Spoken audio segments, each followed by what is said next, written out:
Picture this, a gray dawn on the North Atlantic, somewhere between Iceland and Greenland. The year is 985 AD. The horizon stretches in every direction, an endless mirror of slate-colored water beneath a sky thick with fog. There are no landmarks, no coastlines, no stars visible through the clouds. Just water and wind and the creaking of wooden planks beneath your feet. You stand on the deck of a Viking nar, a merchant vessel loaded with families, livestock, and everything needed to start a new life in an unknown land. Around you, men grip the rails with whitened knuckles. Women clutch children closer. Everyone knows the truth that hangs unspoken in the salt air. One wrong turn, one miscalculation, and you'll sail past your destination into the vast emptiness of the Atlantic. Your ship will become another ghost story, whispered in mead halls for generations. And yet, the helmsman stands calm. His weathered face shows no fear, no doubt. He adjusts the tiller with the confidence of a man who knows exactly where he is, though he has no compass, no sextant, no GPS. He reads the ocean like you might read a book. And somehow, impossibly, 3 weeks later, your ship will beach on the shores of Greenland, exactly where you intended to go. For centuries, historians dismissed Viking ocean crossings as lucky accidents, favorable winds, or exaggerated saga tales. How could they possibly navigate across thousands of miles of open ocean without the tools that would define seafaring for the next 1,000 years? The magnetic compass wouldn't reach Europe from China until the 12th century, 300 years after Vikings had already crossed the Atlantic. The sextant wouldn't be invented until the 18th century. Modern GPS? Not until the 1990s. So how did they do it? How did Viking navigators cross from Norway to Iceland, from Iceland to Greenland, from Greenland to the coast of North America, all with pinpoint accuracy, all without the instruments we consider essential today? The answer lies not in a single tool, but in a symphony of observations, a profound understanding of the natural world that we've only begun to appreciate in the last few decades. The Vikings didn't conquer the ocean with technology. They conquered it with knowledge. Knowledge so subtle, so sophisticated, that modern scientists are still discovering how it worked. Let's begin with the most mysterious element of all. The object that sounds like pure fantasy, yet archaeologists now believe was real. An object that could find the sun on the cloudiest day, that could pierce through fog and storm to reveal the hidden architecture of the sky. The Vikings called it the Solstein, the Sunstone. In the saga of King Olaf, written in the 13th century but describing events from the 11th, there's a curious passage. King Olaf Tryggvason, aboard his ship, asks his crew if anyone can see where the sun is on a completely overcast day. No one can. The king then produces a special stone, holds it up to the sky, and uses it to determine the sun's position with perfect accuracy. For centuries, historians assumed this was poetic license. Medieval saga writers loved their mystical objects, magic swords, enchanted rings, stones with miraculous powers. The sunstone was filed away with dragons and trolls, a colorful detail that made for good storytelling but had no basis in reality. Then, in 1967, a Danish archaeologist named Thorkild Ramsku proposed something radical. What if the sunstone was real?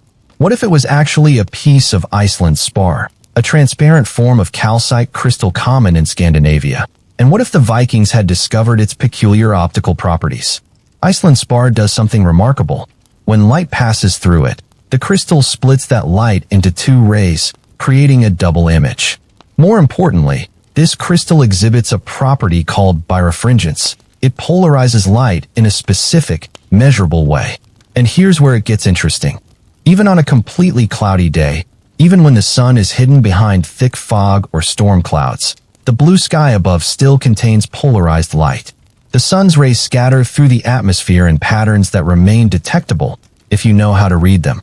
If you hold an Iceland spar crystal up to different parts of the sky and rotate it, watching how the double images change in brightness and clarity, you can detect these polarization patterns. And if you understand those patterns, you can triangulate the exact position of the sun, even if you can't see it. It sounds like sorcery. To a medieval European unfamiliar with the physics of light, it would have seemed like pure magic. But it's not magic, it's crystallography. It's optical physics. And the Vikings, through centuries of trial and error, through careful observation and accumulated wisdom, appear to have figured it out. The evidence mounted slowly. In 2013, a team of French scientists conducted experiments showing that Iceland's spar could indeed be used to navigate on cloudy days with remarkable accuracy, within 1 or 2 degrees of the sun's true position. They demonstrated that a skilled observer, using the crystal in combination with a simple board to track angles, could navigate across the Atlantic with precision matching modern instruments. Then came the archaeological bombshell. In 2013, researchers examining a 16th-century shipwreck off the coast of Alderney in the Channel Islands found something extraordinary among the navigation instruments. A rectangular block of Iceland spar, carefully shaped and polished, positioned in a wooden box alongside other navigational tools. This was a warship, equipped with the latest technology of its era, including compasses. Yet someone aboard still valued this ancient crystal enough to keep it with the ship's most important instruments. If navigators were still using sunstones in the 1500s, centuries after the magnetic compass had become standard equipment, how much more vital must they have been to the Vikings, who had no compasses at all? But the sunstone alone couldn't explain Viking navigation. It could find the sun's position, yes, but knowing where the sun is only helps if you understand what that information means. You need to know what to do with that knowledge. You need a framework, a mental map of the sky and how it changes as you move across the ocean. The Vikings had that too. They carried in their minds what we might call a celestial positioning system, an understanding of the sun's path through the sky at different latitudes, at different times of year. They knew that at the summer solstice in Norway, the sun barely dipped below the northern horizon. They knew that as they sailed west toward Iceland, the sun's arc through the sky would change subtly, but measurably. They knew that if they sailed too far south, the noonday sun would climb higher, too far north, and it would hang lower. With the sunstone to pierce clouds and find the sun, and with this mental database of solar positions, a Viking navigator could determine his latitude, his position north or south, with remarkable accuracy. Not with the precision of a modern GPS fix, perhaps, but more than enough to cross the North Atlantic without getting hopelessly lost. But latitude is only half the puzzle. Knowing how far north or south you are doesn't tell you how far east or west you've traveled. And this is where Viking navigation gets even more fascinating. Because to solve the problem of longitude, they didn't look to the sky at all. They looked at the ocean itself. The sea is not uniform. From the deck of a modern cruise ship, moving at 20 knots with engines thrumming, it might seem like a featureless plain of water, essentially the same in all directions. But to a Viking, sailing silently under sail and oar, moving at the same speed as the ocean currents themselves, the sea was a landscape as rich with detail as any forest or mountain range. They read that landscape with senses we've largely forgotten how to use. Start with the waves. Not just whether they're large or small, anyone can see that, but the pattern of waves, the intersection of different swells, the shape and rhythm and direction of the ocean's movement. The North Atlantic is crossed by prevailing swells generated by winds thousands of miles away. These swells travel in consistent directions, and they interact with each other in predictable ways. Where two swell systems meet, they create distinctive diamond-shaped patterns on the water's surface. Where swells encounter underwater ridges or approaching land masses, they refract and change character. A skilled Viking navigator could feel these patterns through the ship itself. The Nar or longship would respond differently to different wave types, pitching, rolling, or yawing in ways that communicated information to an experienced hand on the tiller. They could sense, through the vibrations traveling up through the hull, what the water beneath them was doing. They could read, in the rhythm of the waves, which direction they were traveling and whether they were being pushed off course by currents. Archaeological evidence suggests they may have used a simple tool called a bearing dial, essentially a circular board marked with directions, with a central pin that cast a shadow when the sun was visible. But more important than any tool was the accumulated knowledge carried in the navigator's memory, the knowledge that certain wave patterns meant you were crossing the deep ocean trench between Iceland and Greenland, or that a particular feel to the swell meant you were approaching the shelf waters around Newfoundland. Then there was the water itself. Viking sailors understood that ocean water changes character as you cross different regions. The color shifts from the deep blue of mid-ocean to the greener hues of continental shelf waters. The temperature drops or rises. Seaweed appears in certain areas and not others. Great floating forests of kelp that mark the approach to coastal waters, or the distinctive species of seaweed that grew only in specific regions. They watched for driftwood, and they knew what the presence of certain types of wood meant about how far they were from particular coasts. They watched for ice, not just icebergs, which were obvious hazards, but the subtle changes in water temperature that presaged ice fields, the fog patterns that formed where cold and warm waters met. But perhaps most remarkably, they used birds as living navigation beacons. The Vikings knew the ranges and habits of seabirds with encyclopedic precision. They knew that certain species, puffins, guillemots, gannets, only flew certain distances from shore to feed. See a puffin, and you knew land was within a day's sail. See particular species of gulls, and you knew you were approaching Iceland rather than Greenland. They knew that ravens, those birds so sacred in Norse mythology, could be released from a ship and would fly toward the nearest land, if any existed within their range. The sagas describe this practice explicitly. When Floki Vilhjálmsson, one of the first Norse explorers to reach Iceland, couldn't find the island in the fog, he released 3 ravens. The first flew back toward Norway. He was still too far from Iceland. The second circled and returned to the ship. No land in any direction yet. The third flew northwest and didn't return. Floki followed the raven's bearing and made landfall in Iceland. This wasn't superstition or luck. This was applied ornithology, a profound understanding of bird behavior honed over generations of observation. Every species had a meaning, a message written in feathers and flight patterns. The Vikings read that message as clearly as you might read a road sign. They also paid attention to whales and seals, knowing that certain species preferred certain water temperatures and depths. A particular type of whale might indicate you were crossing the Greenland Sea rather than the Norwegian Sea. Seals hauled out on ice floes gave information about proximity to feeding grounds, and thus to the fish populations that indicated particular ocean regions. Even the smell of the ocean conveyed information. The scent of land, the subtle perfume of vegetation, earth, or the distinctive smell of volcanic activity from Iceland could be detected miles before any visual landfall. The smell of fish or seal colonies, of bird guano from nesting cliffs, of different types of seaweed. All of this data streamed constantly into the senses of the navigator, building a rich, three-dimensional map of where the ship was and where it was heading. Modern navigators, with their GPS and radar and electronic charts, have lost most of this vocabulary.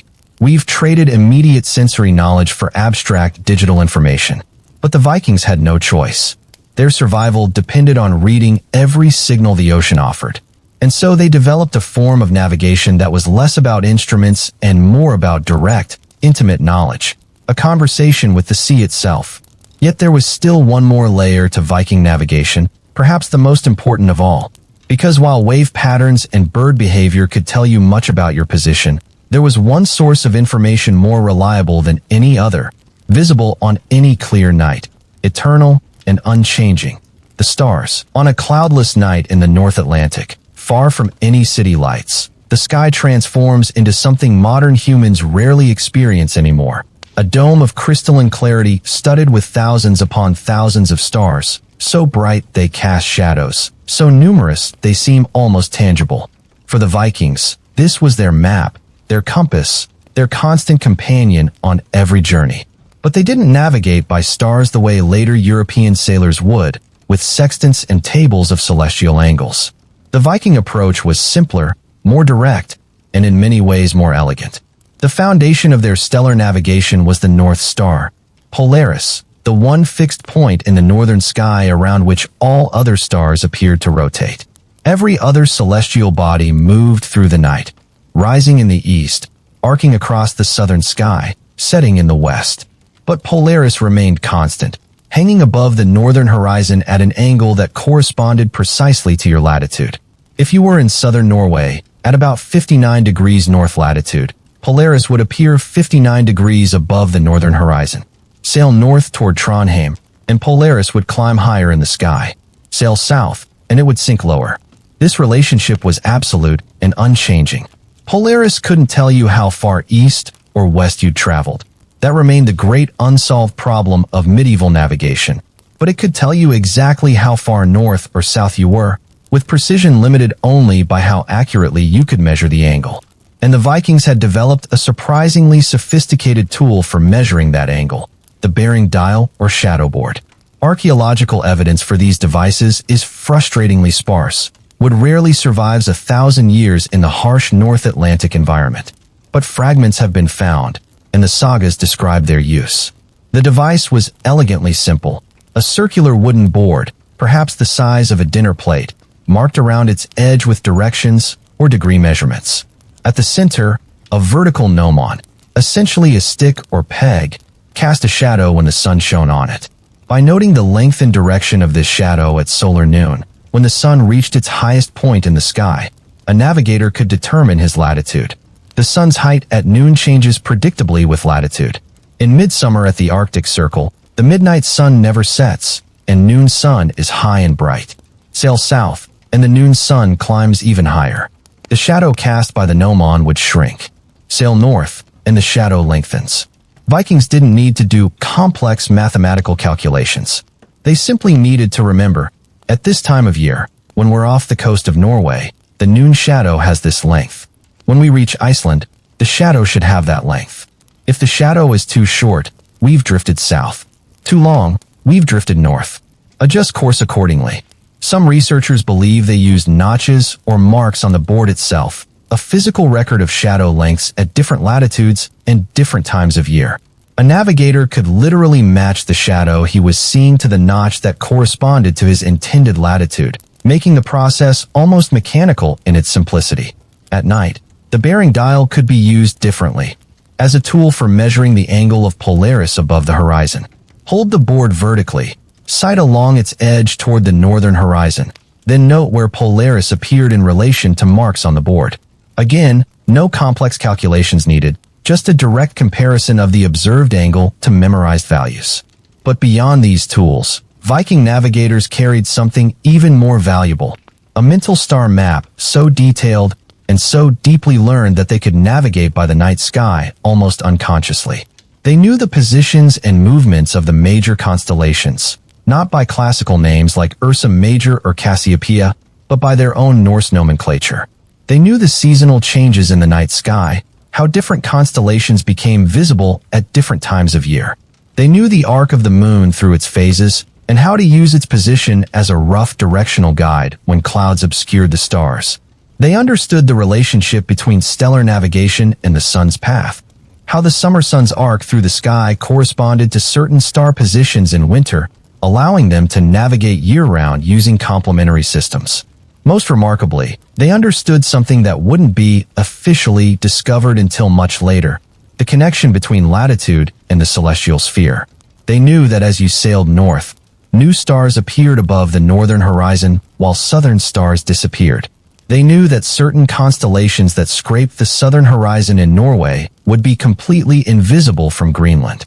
This wasn't abstract astronomical knowledge. It was practical navigation data, learned through experience and passed down through generations. They also understood time through celestial observation. The position of stars at night, the height of the sun during the day, these told not just direction and latitude, but also the passage of hours. On a long ocean crossing, being able to estimate time was crucial. If you knew how long you'd been sailing at a certain speed, you could estimate distance traveled. Crude dead reckoning, but better than nothing.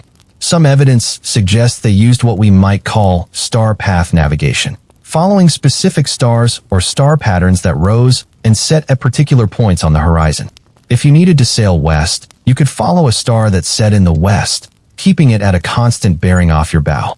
When that star set, another would have risen in the east, and you could note its position behind you, confirming your westward course. Throughout the night, you could maintain your bearing by following this stellar pathway. This required prodigious memory, memorizing not just where stars were, but their paths through the night sky, their positions at different latitudes, their seasonal variations. It required learning that began in childhood and continued throughout a navigator's life. The knowledge was too complex, too nuanced to be written down. It had to be lived, practiced, refined through years of experience. And all of this, the shadow boards, the star knowledge, the understanding of solar angles, only worked if you had one more crucial element. The ship itself had to be designed for navigation. It had to be a platform stable enough for observations, responsive enough to stay on course, seaworthy enough to survive the North Atlantic's fury. The Viking ship wasn't just transportation. It was itself a navigation instrument. Stand on the shore and watch a reconstructed Viking longship cut through the waves, and your first thought might be, that's impossibly fragile for ocean crossings. The hull looks so low, so slender, the freeboard, the height from waterline to deck edge, seems dangerously minimal. One good wave, you think, and water would pour over the gunnels. But watch longer, and you begin to see the genius. The ship doesn't fight the waves. It dances with them. The hull, built with overlapping planks in the clinker construction method, flexes as waves pass beneath it. The entire vessel is elastic, responsive, alive. Where a rigid hull would shudder and crack under the stress of North Atlantic swells, the Viking ship bends and flows. The overlapping planks act like scales on a fish, allowing the hull to twist and flex while maintaining watertight integrity. This flexibility wasn't just about surviving rough seas. It was about communication. The ship spoke to its crew through these flexions and movements. An experienced helmsman could feel, through the tiller and through the very deck beneath his feet, exactly what the water was doing. He could sense the difference between following seas and crossing seas, between shallow coastal waters and deep ocean, between approaching storms and clearing weather.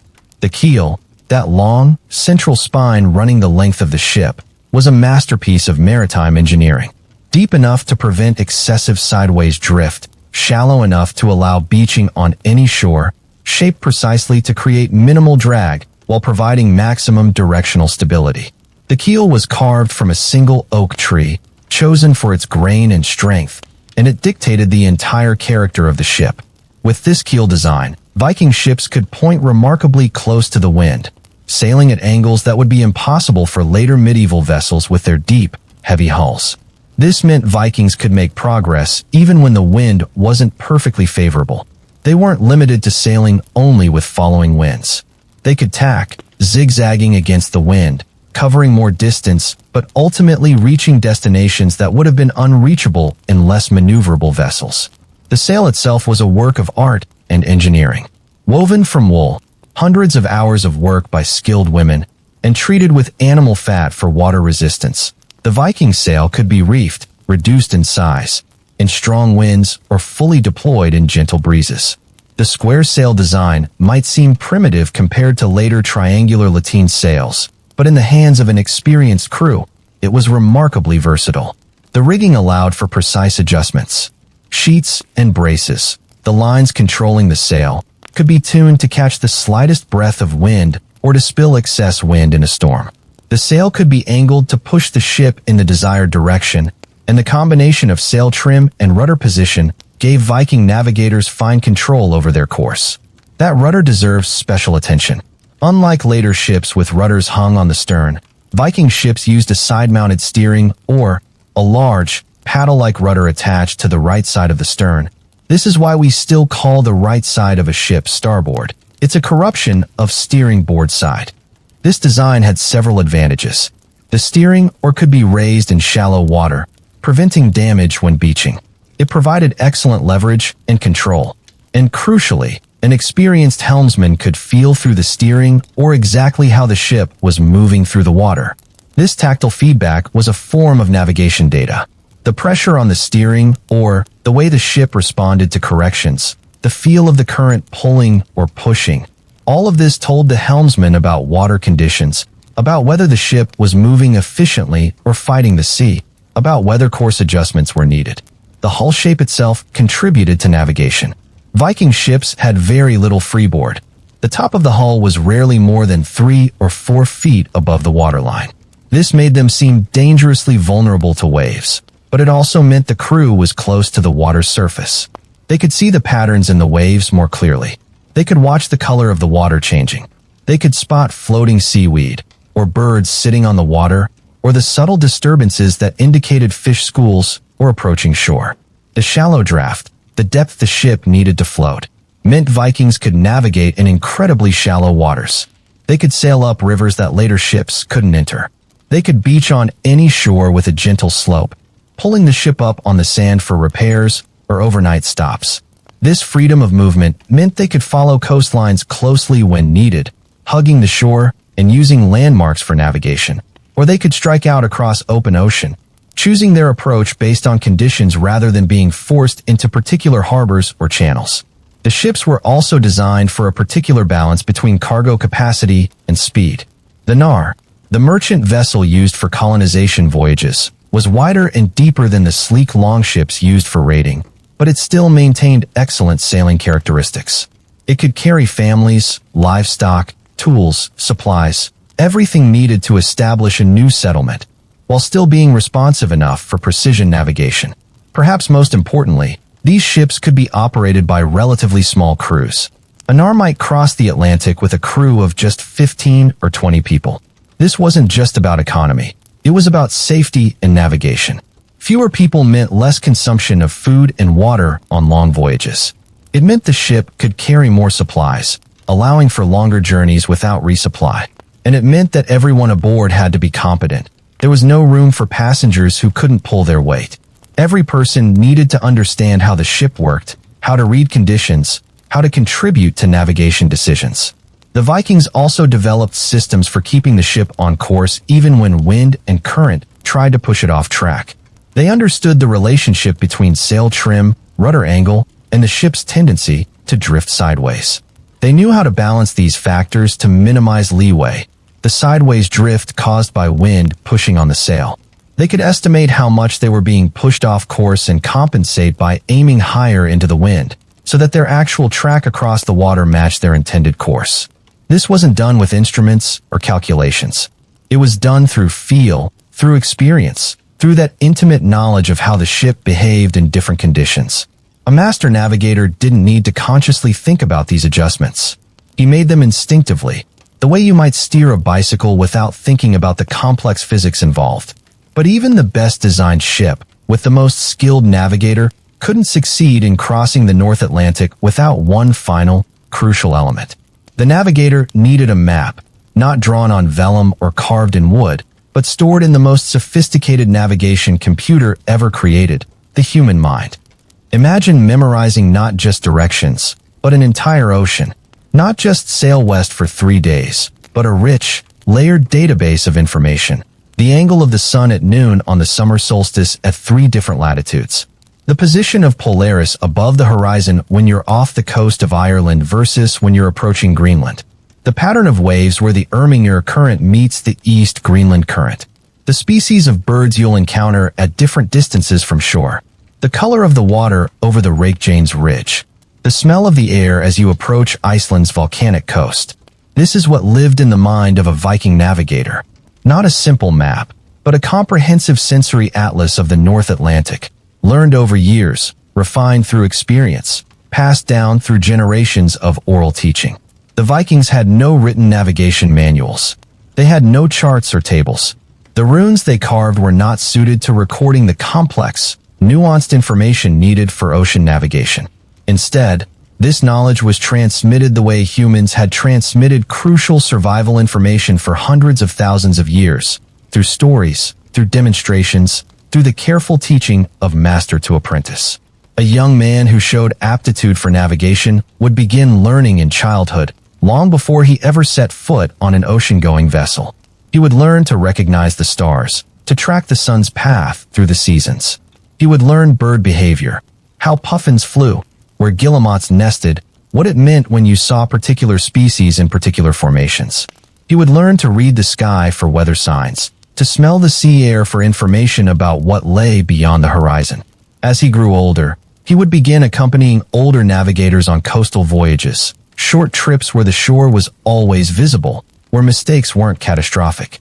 He would learn to manage the ship, to trim the sail, to work the steering oar. He would begin to develop the feel for how a ship moved through water, how it responded to wind and waves and current. Eventually, he would graduate to longer voyages, crossing from Norway to the Shetland Islands, from the Shetlands to the Faroe Islands, from the Faroes to Iceland. Each crossing added to his mental database. He learned the landmarks, the sea conditions, the navigation checkpoints that marked a successful voyage. But the real education was in the stories. Viking culture was intensely oral. Long winter nights were spent in the mead hall, listening to the sagas, those epic tales that mixed history, mythology, and cultural memory. Hidden within these entertaining stories were crucial navigation data, encoded in memorable narrative form.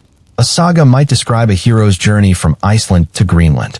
Embedded in that story would be real navigation information. They sailed west for 3 days until they saw the ice mountains of Greenland rising from the sea. Before that, they passed through waters where whales spouted in great numbers, and the sea ran with white-topped waves from the south. This wasn't just storytelling. It was a navigation manual disguised as entertainment. The description of whale behavior told you where you were in relation to certain whale feeding grounds. The white-topped waves from the south described a specific sea state created by wind-opposing current, marking a particular location. The 3 days gave you a time estimate, which combined with your knowledge of typical sailing speeds, told you roughly how far west you needed to go. These narrative descriptions were more useful than written directions could be, because they included context and sensory details that helped the navigator recognize the signs even in varying conditions. A written direction might say, sail west 600 nautical miles, but what good is that if you have no way to measure nautical miles? The saga description gave you landmarks and signs that you could actually observe: the whales, the wave patterns, the mountains on the horizon. Scholars studying the sagas have found that they contain remarkably accurate navigation information when decoded.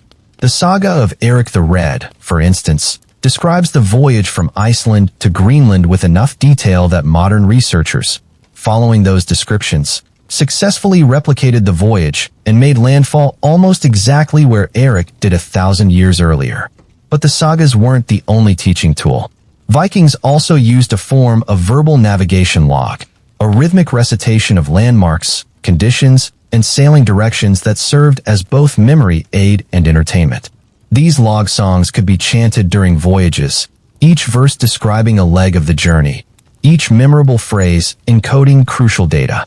Researchers believe these navigation songs worked like many oral traditions worldwide. They used rhythm, rhyme, and vivid imagery to make complex information easy to remember. The human brain is extraordinarily good at remembering stories and songs, far better than at remembering abstract facts and numbers.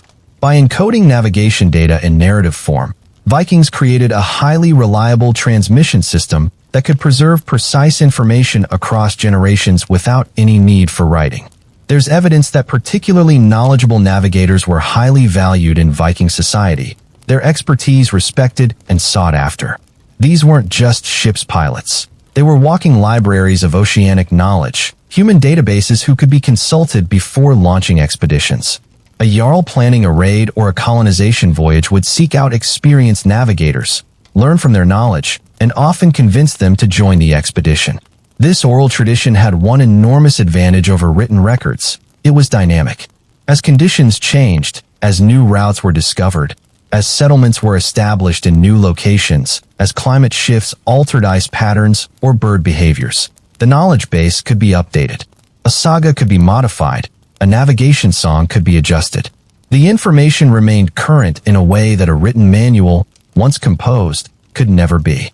But it also had a crucial disadvantage. It was fragile. Knowledge held only in memory disappears when the people who hold it die.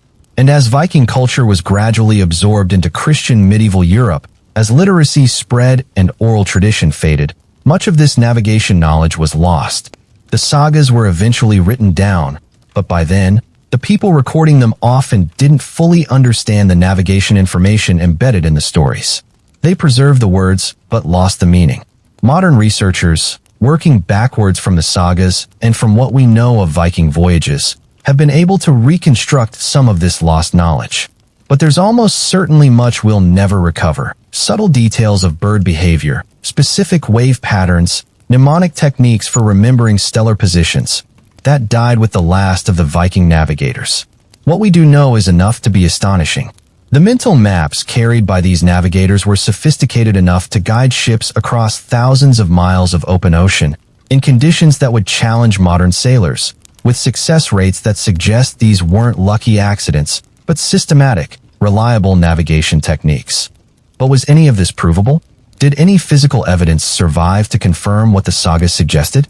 For centuries, skeptics argued that Viking ocean crossings were exaggerated, that the settlement of Iceland and Greenland must have involved more luck and coastal hugging than the sagas admitted.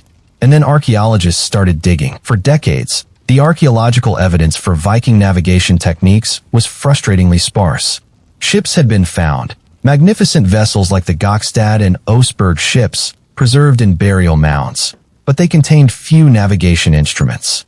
Some wooden fragments that might have been bearing dials. Some possible sunstone crystals found in later medieval contexts. But nothing definitive, nothing that could prove how Vikings actually navigated across open ocean. Then, in 2013, everything changed. Researchers at the University of Rennes in France published a study that would revolutionize our understanding of Viking navigation. They had been studying a shipwreck off Alderney in the Channel Islands, a 16th century warship that sank while carrying navigation equipment. Among the instruments they found was a rectangular block of Iceland spar, carefully shaped and positioned in a wooden mounting box. This wasn't a Viking ship. It was from 1592, centuries after the Viking Age. But its presence on a ship that also carried magnetic compasses was profound.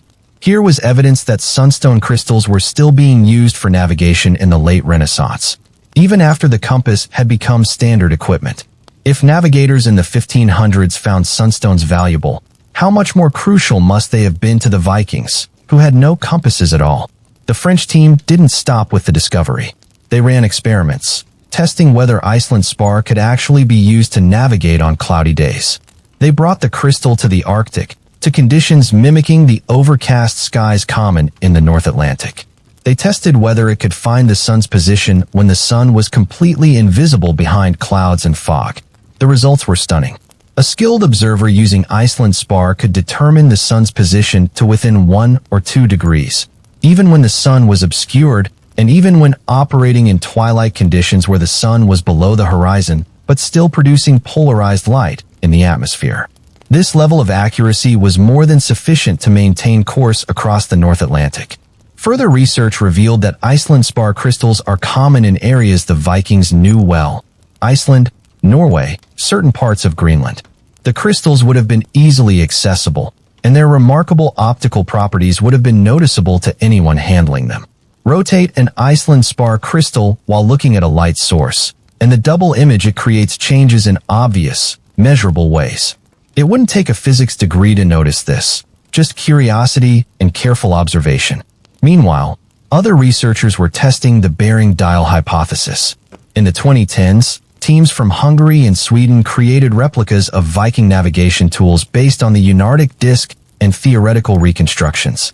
Some researchers have taken replicas on experimental voyages, attempting to navigate using only Viking Age techniques. No GPS, no modern compass, no electronic instruments except for safety backup equipment that they deliberately didn't consult during navigation. The results from various experimental voyages have been promising.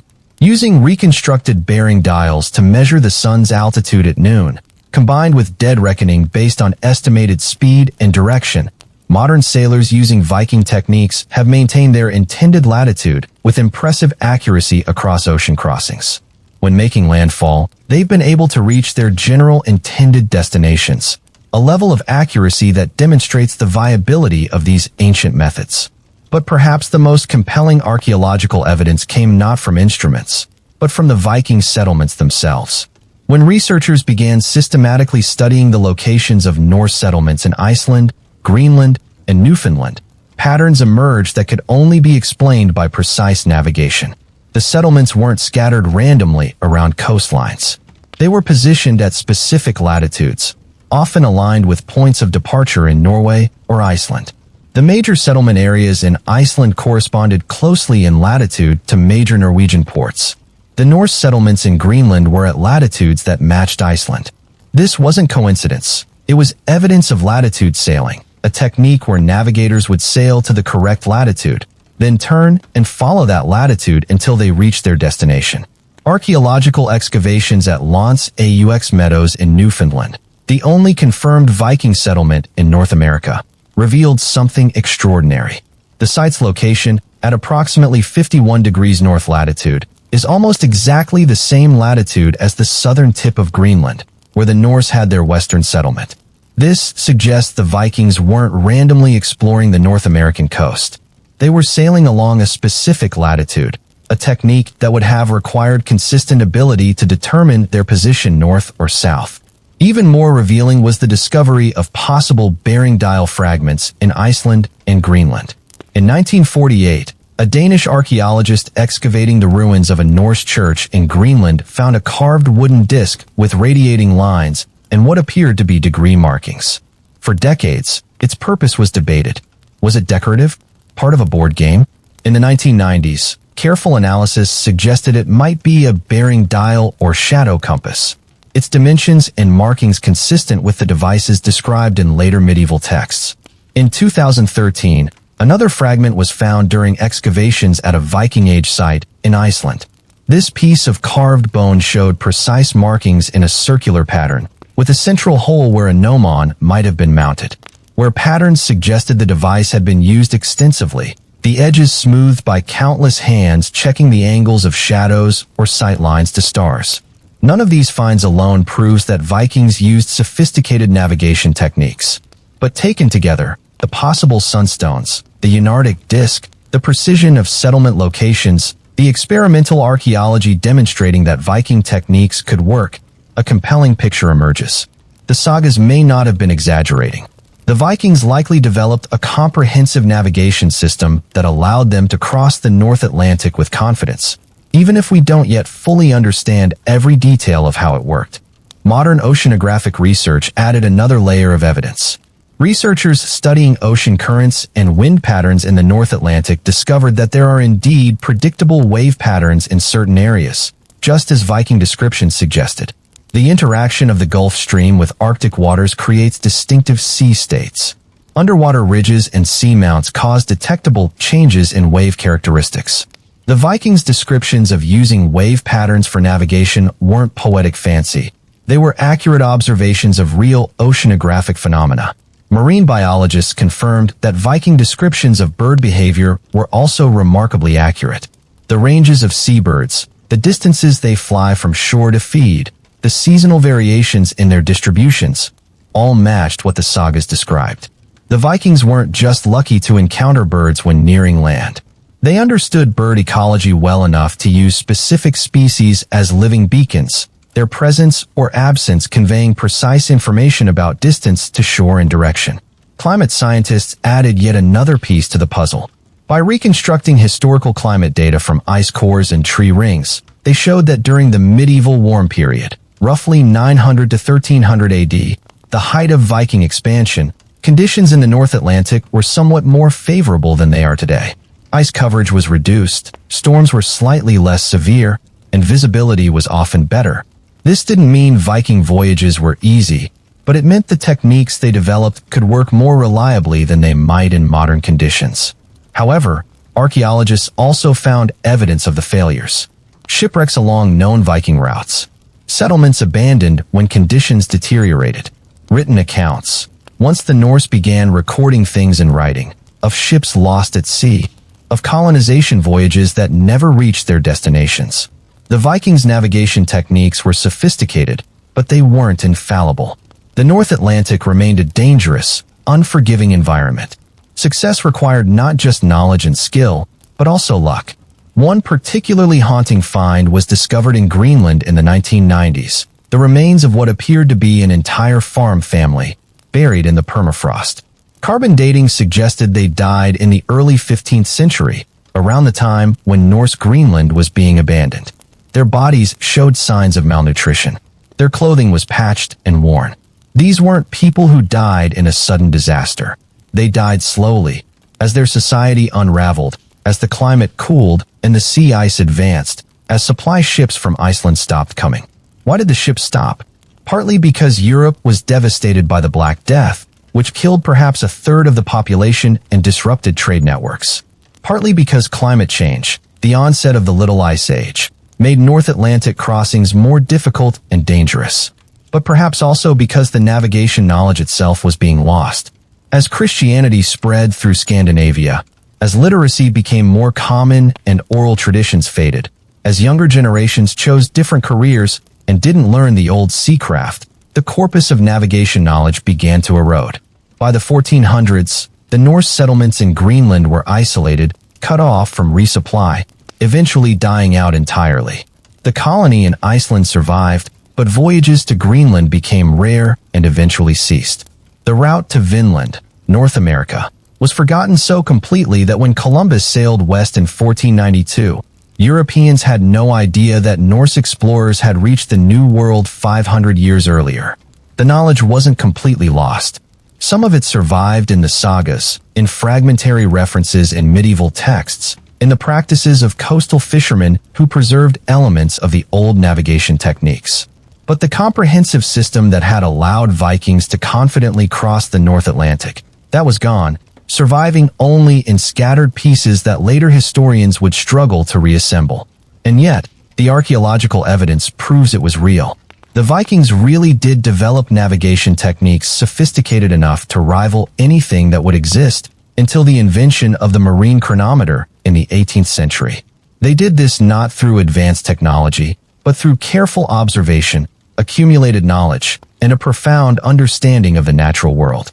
In recent years, experimental archaeologists and traditional navigation enthusiasts have worked to recreate these techniques. Replica Viking ships have crossed the Atlantic using only period-appropriate methods. Navigators have trained themselves to read wave patterns, to use sunstones, to follow the stars. These modern attempts have largely succeeded, confirming that the Viking techniques, while demanding great skill, were practical and effective. But they've also revealed how difficult this knowledge is to acquire.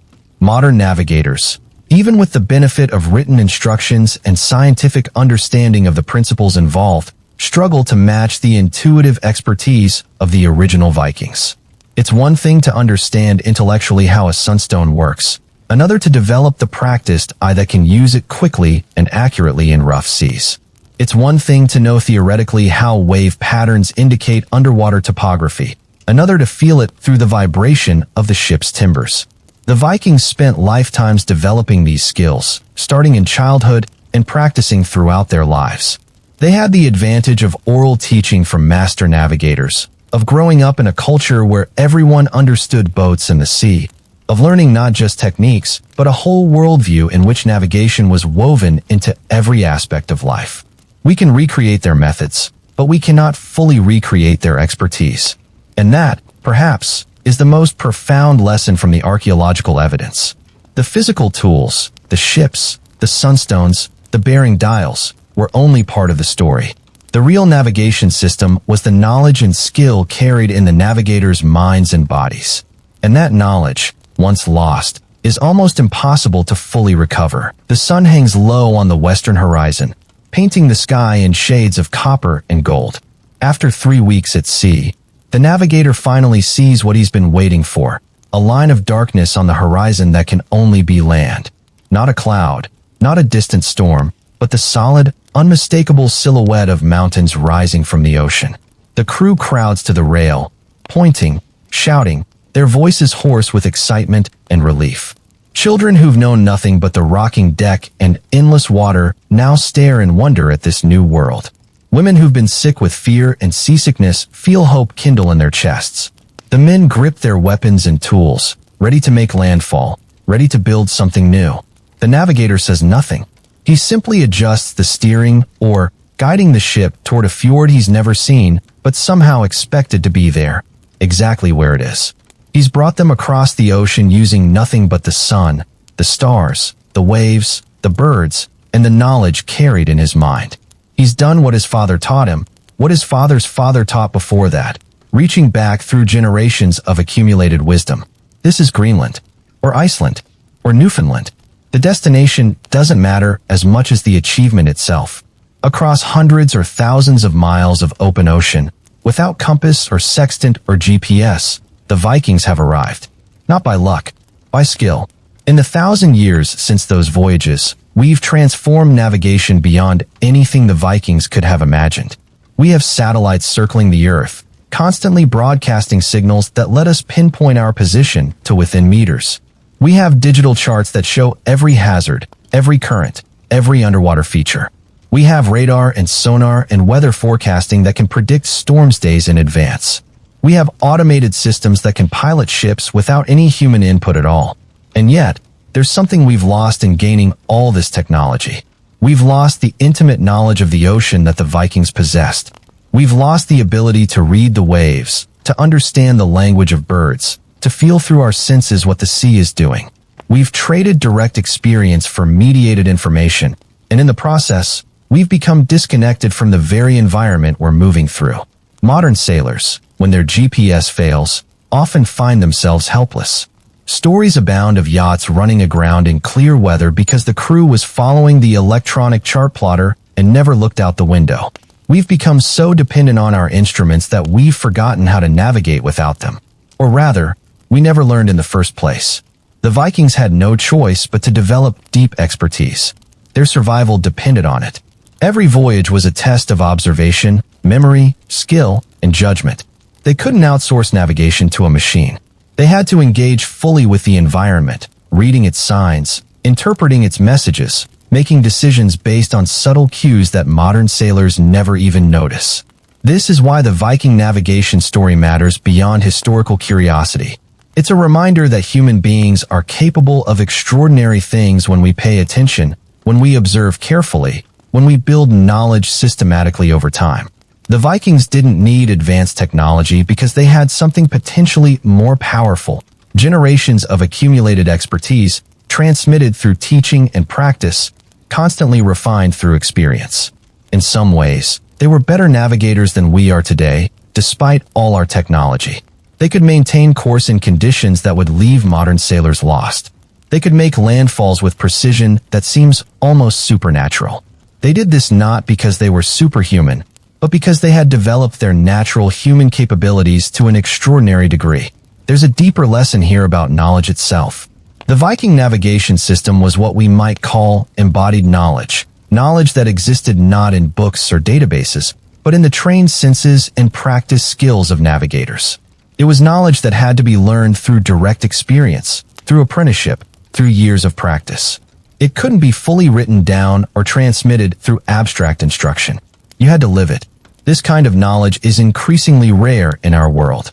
We've become accustomed to explicit, codified information, the kind that can be Googled, that can be reduced to algorithms, that can be taught through online courses. But some things can't be learned that way. The feel of a ship responding to the sea, the ability to read wave patterns, the intuitive understanding of weather that comes from years of observation. These things require time, practice, and direct engagement with the physical world. When we lost Viking navigation knowledge, we didn't just lose some interesting historical techniques. We lost a whole way of knowing, a whole approach to understanding and interacting with the natural world. And as our technology becomes more sophisticated, as we automate more of our interaction with the environment, we risk losing even more of this direct, embodied knowledge. The irony is that even with all our technology, we still don't fully understand everything the Vikings knew. Modern oceanographers are still discovering patterns in North Atlantic currents and wave systems. Marine biologists are still documenting the details of seabird behavior and migration. Climate scientists are still reconstructing the environmental conditions that the Vikings navigated through.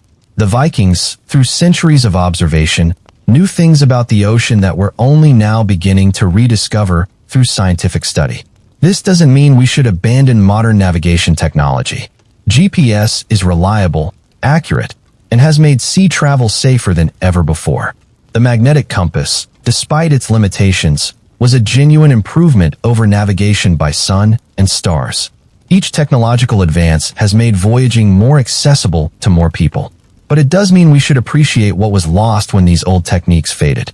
We should marvel at the achievement of people who crossed oceans using nothing but their senses, their knowledge, and their skill. We should recognize that human capability, properly trained and developed, can accomplish things that seem impossible. And perhaps most importantly, we should remember that our current technology, as impressive as it is not the end of history. Just as the Vikings developed techniques we've largely forgotten, Just as the compass and sextant eventually made those techniques obsolete, our current GPS-based navigation will someday seem as quaint as the sunstone does to us now. What will come next? Quantum navigation systems that can function without satellites? Neural interfaces that give us direct awareness of our position? We can't know, but we can be certain that whatever comes, it will be built on the same human drive to explore, to understand, to master our environment that drove the Vikings to sea 1,000 years ago. The Viking longships are gone now, rotted away, or preserved as museum pieces. The navigators who sailed them are long dead, their knowledge passed into legend. The routes they pioneered are now traveled by container ships and cruise liners, following GPS waypoints plotted by computers, guided by autopilots that never sleep. But on a clear night, far from shore, with the stars bright overhead and the ocean spreading dark in all directions, you can still feel what they felt. The vastness, the majesty, the profound connection between sea and sky, between human consciousness and the natural world. You can look up at Polaris, hanging steady above the northern horizon, and understand why it was sacred to the Vikings, this one fixed point in a turning cosmos. You can feel the ship move beneath you, responding to ways you can sense but not see, and understand why Viking navigators learned to read the ocean through their feet and hands. You can smell the salt air and understand why they paid attention to scents carried on the wind, to the olfactory landscape of the sea. And you can appreciate, perhaps for the first time, what it meant to cross an ocean armed with nothing but observation, memory, and skill. To face the unknown not with fear, but with confidence born of knowledge. To read the world so carefully, so completely, that you could find your way across thousands of miles of featureless water and make landfall exactly where you intended. The Vikings didn't conquer the ocean with technology. They conquered it with awareness, with understanding, with a form of knowledge so profound that we're still trying to fully comprehend it a millennium later. That's their legacy. Not just that they crossed the Atlantic before Columbus, not just that they settled lands that would later become Iceland and Greenland and briefly Newfoundland, but that they showed what human beings are capable of when we develop our natural abilities to their fullest potential, when we learn to read the world with all our senses, when we build knowledge systematically across generations. They showed us that we don't need magic crystals or supernatural powers to accomplish extraordinary things. We just need to pay attention, to observe carefully, to learn deeply, to trust in knowledge accumulated through experience and refined through practice. The sunstone wasn't magic. The bearing dial wasn't a mystical artifact. The ability to read waves and birds and stars wasn't a supernatural gift. These were just tools and techniques developed by people who had no choice but to understand their environment completely, who built that understanding into a navigation system so sophisticated that it challenges our modern assumptions about technology and progress. As you drift off to sleep tonight, safe and warm in your bed, thousands of miles from the nearest ocean, spare a thought for those Viking navigators. Standing on wooden decks in the North Atlantic spray, with only the sun and stars, and their own hard-won knowledge to guide them, they set out into the unknown. And they found their way. Not because they were lucky, not because they were superhuman, but because they understood something we're only now beginning to relearn, that the natural world speaks to those who learn its language, that the ocean, the sky, the creatures and currents and patterns of nature are not obstacles to be overcome with technology, but texts to be read, understood, and respected. The Vikings heard that language. They spoke it fluently, and in doing so, they crossed oceans that we, with all our instruments, still find daunting. That's the real secret of Viking navigation. Not the sunstone or the bearing dial or any particular tool, but the mindset that created those tools, the attitude of careful observation, of respect for natural knowledge, of patience in learning what the world has to teach. The ocean remembers them. The routes they sailed are still there, the same currents and winds and wave patterns they knew so well. Polaris still hangs above the northern horizon, unchanging across the centuries. The birds still fly the same distances from shore. The sun still traces its path across the sky at predictable angles. The Vikings are gone, but the knowledge they gathered, slowly, painfully, across generations of voyaging, that knowledge is being rediscovered, piece by piece, as we excavate their ships, study their settlements, decode their sagas, and test their techniques. And maybe, just maybe, we can learn from them not just how to navigate without a compass, but how to live in the world with greater awareness, with deeper understanding, with the kind of knowledge that comes from truly paying attention to the extraordinary, beautiful, intricate patterns of nature that surround us every day. The Vikings crossed oceans. We can cross the gap between our technological world and the natural one they knew so intimately. We can rediscover what it means to navigate by the stars, to read the ocean, to trust in knowledge earned through observation and experience. That's the true legacy of Viking navigation. Not just that they got where they were going, but how they got there, with wisdom, with skill, with a profound respect for the world they traveled through. And that wisdom, that skill, that respect, those things never truly disappear. They're waiting, like Polaris in the northern sky, for anyone willing to look up, to pay attention, to learn. The voyage continues. The ocean still speaks.